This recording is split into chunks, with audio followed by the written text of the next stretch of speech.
నమ శ్రీ సరస్వతి నమ శ్రీ గురుభ్యో నమ. బిప్లరా రామాయణంలో విశేషాలు చెప్పుకున్నాం. నేటివరకు మనం బాలకాండని 17 భాగాలుగా చెప్పుకున్నాం. ఈ రోజున 18వ భాగం చెప్పుకుందాం. చెప్పుకునే ముందు వాల్మీకి మహర్షిని అర్థం చేసుకుందాం. కూజంతన్ రామ రామేతి మధురం మధురాక్షరం ఆరోగ్య కవితా శాఖం వందే వాల్మీకి కోకిలం. మన దేవాలయ క్షేత్రపాలకుడైన హనుమంతుడిని కూడా ప్రార్థన చేసుకుందాం. ఆంజనేయం మహావీరం బ్రహ్మ విష్ణు శివాత్మకం తరుణార్క ప్రభంశాంతం ఆంజనేయం నమామ్యహం.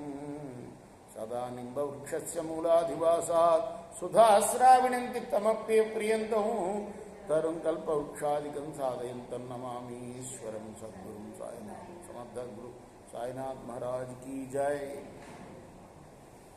మనం నిన్న వాల్మీకి రచించిన అయోధ్యాపుర వర్ణనని చెప్పుకున్నాం. ఈరోజు అయోధ్యలోని ప్రజలు ఎలా ఉన్నారు అది వర్ణన చేసిన విధానం చెప్పుకుందాం. మొట్టమొదటిగా రాజుగారు దశరథ మహారాజు ఎలా ఉన్నాడో చెప్తున్నారు. ఆ మహానుభావుట శాస్త్రోక్తంగా యజ్ఞాలన్నీ ఆచరించట, చెరువులవి తవ్వించట, బాగా ప్రజల కోసం తోటలను పెంచాట. తర్వాత బాగా చతురంగ బలాలు కూడాను సమృద్ధిగా సమకూర్చుకున్నాడు ప్రజల రక్షణ కోసం. ఏ రాజు కూడా దాడి చేయకుండా ప్రజలను రక్షించడం కోసం. అలానే మంచి యోగ్యులైన మిత్రుల్ని పొందాడు. ఎప్పుడు కూడాను నిషేధింపబడిన శబ్దాలని కానీ రూపరసగంధ స్పర్శల యందు కానీ ఇంద్రియాలని ప్రవర్తింపచేయనివాడు. అంటే దాని అర్థం ఏంటి? జితేంద్రియుడు. ఇంద్రియాలని విషయాల మీదకి, విషయాల వెంట పడకుండా చూసుకునేవాడు. అంత మహానుభావుడు. అలానే శ్రేష్టమైన వస్త్రాలు ధరించేవాడు. దేవేంద్రుడితో సమానమైన తేజస్సు కలవాడు ఆయన. మంచి సత్యప్రతిజ్ఞ కలవాడు. ధర్మార్థ కామాలని అనుసరించేవాడు. అటువంటి దశరథుడి చేత ఆ నగరం, అయోధ్య నగరం, దేవేంద్రుడి చేత అమరావతి పాలింపబడినట్లుగా పాలింపబడుతుంది. ఇక ఆ ఊర్లో ఉండే మిగతా జనం, రాజు కాకుండా మిగతా వాళ్ళు ఎలా ఉన్నారు? మంచి నివాసాలు వాళ్ళందరివి కూడా. ధార్మికమైన మనస్సు. తర్వాత శాస్త్ర విషయాలు బాగా తెలిసిన వాళ్ళు. ఆ తర్వాత బాగా సంతృష్టి చెందినవాళ్ళు. దానం చేయడంలో ఏమాత్రం లోభం చూపనివారు జనులు. అయోధ్యానగరం జనులు చూడండి. అలానే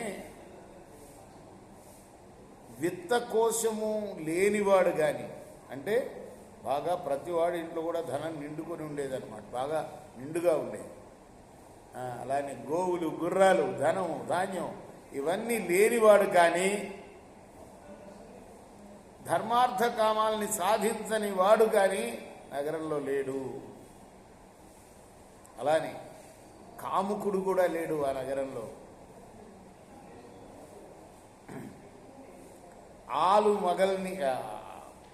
ఆలు బిడ్డల్ని, తల్లిదండ్రుల్ని మరి పీడించేవాడు ఎవడూ లేడు. ఒక్కడు కూడా క్రూరుడైన వాడు లేడు. పరలోకము లేదని తలిచేవాడు కూడా లేడు. అంటే నాస్తికుడు ఎవడు లేడన్నమాట. పురుషులందరూ, స్త్రీ పురుషులందరూ కూడా ధర్మ స్వభావులై, జితేంద్రియులై, మంచి ఆచారం కలవాళ్ళై, నిర్మలమైన మనస్సు కలవాళ్ళై ఉన్నారు వాళ్ళందరూ కూడా. అలానే ఇంకా విచిత్రం ఏంటంటే, కుండలాలు ధరించిన వాడు కానీ, శిరస్సుకు భూషణాలు ధరించిన వాడు కానీ, మనం విశేషాలు కదా చెప్పుకున్నాం. ప్రతివాడు కూడా పూలమాల ధరించేవాట మెళ్ళలోనో తల్లోనో. అప్పుడైతే మా చిన్నతనం వరకు కూడా పెద్దవాళ్ళు, మగవాళ్ళు పూలు పెట్టుకునేవాళ్ళు తల్లో జడలేసుకొని. తర్వాత అభ్యంగన స్నానం చేయనివాడు కానీ, చందనాది ద్రవ్యాలు ఒంటికి పూసుకొనివాడు కానీ, అంటే ప్రతివాడు కూడా చక్కగా సుగంధ ద్రవ్యాలు పూసుకునేవాడు అనమాట. ఇలా మరి అలానే తృప్తిగా ఆకలి తీరా భుజించని వాడు కానీ, అన్నదానం చెయ్యనివాడు కానీ, కంకణాలు ధరింపనివాడు కానీ ఎవ్వడూ లేడు. అలానే నిత్యాగ్నిహోత్రి కానివాడు, సోమయాగం చేయనివాడు, విద్యాసంపద లేనివాడు, దొంగ కానీ, వర్ణసంకరం చేసేవాడు కానీ ఎవ్వడు లేడు అక్కడ. ఇంకా బ్రాహ్మణులందరూ కూడా, అంటే ఇక మిగతా వాళ్ళ గురించి కులాల వారీగా కూడా చెప్తున్నారు. ఆ వివరం రేపు చెప్పుకుందాం. కృష్ణార్పణమస్తు.